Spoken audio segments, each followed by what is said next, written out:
அதிமுகவை 2ஆ உடைச்சிருச்சு தாவேகா. அப்ப அதிமுகவும் ஒண்ணும் இல்லாம பண்ணிட்டீங்க. திமுக ஆல்சோ அங்கருந்து கட்சிகளோட ஆதரவை பெற்றுட்டீங்க. கூட்டணி கட்சிகள் எல்லாம் அங்கருந்து வந்துட்டாங்க. அப்ப திமுகவும் இன்னும் கொஞ்ச நாள்ல சிதறப் போகுது அப்படின்லாம் சொல்றாங்க.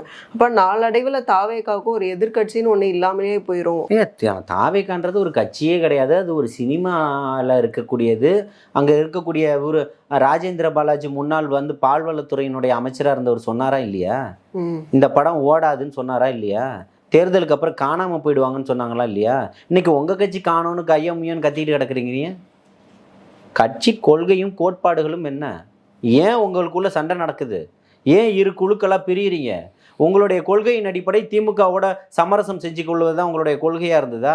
அதனால உங்களுடைய நிர்வாகிகள் பொழந்துக்கிட்டு போறாங்க. அதை முதல்ல பிடிச்சி வைங்க. ஏற்கனவே மைத்ரேயன் போகும்போதும் அன்வர் ராஜா அவர்கள் போகும்போதும் ஓபிஎஸ் அவர்கள் போகும்போதும் இதே விமர்சனத்தை வச்சோமா இல்லையா?